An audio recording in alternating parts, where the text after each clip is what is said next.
first children's books on her pragmatic mom blog, and also writes books about food, like food for the future, and sustainable farms around the world. We have Maria, who is the author of multiple kids books, including her most recent book, Make a Farmer and Fungi Grow.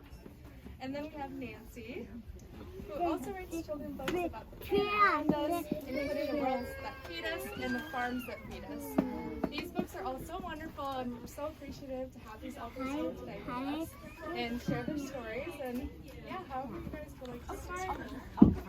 Make a Farmer and Fungi Grow.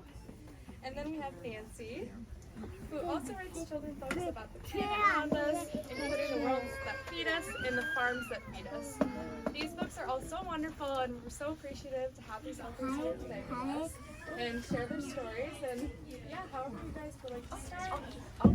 And thank you for coming. Yeah, thank you guys so much for coming. This is a great turnout. So Maria and I were talking that 10 years ago, she launched her first book, and she stood there here in Newtonville Books. So we go way back, and then met Mia for the first time there. face to face. And I think Maria has almost 24 picture books now, or in the works. Quite a few. Not quite that many. But. And then Nancy is sort of this lauded, like, you know, goosebumps that we have Nancy here. A real luminary in our field in nonfiction. Some of her books are here, but she has many award-winning books. So we're just, and she lives in upstate New York, and so we're just over the moon. Yes. Yeah, it is Thrilled to be here. It is such an honor to have her here. So I thought I would go first. So my book, Food for the Future, the way it began was, like many of us, with a rejected manuscript. So I had written a book about good luck symbols around the world, and the editor said, I really liked the book and I wanted to purchase it, but sales and marketing said, there's no way we will be able to sell it.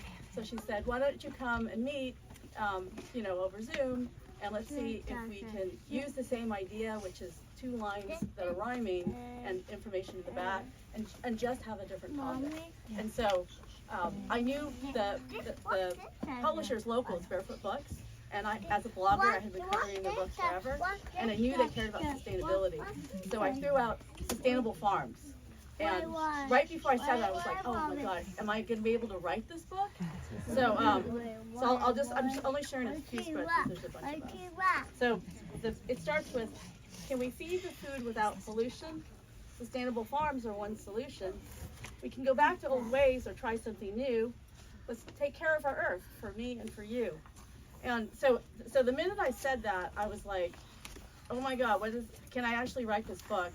The first farm that flashed into my head was an oyster farm, because for my son's birthday, he loves he loves seafood, especially oysters on the half shell, and we had taken him to Island Creek Oyster, which is no longer available. I mean, that restaurant shut down, but I saw a little sign on the wall that said, we do oyster farm tours, and I was like, perfect, I'll do that for his birthday. So we went on the oyster farm tour, and it's incredible.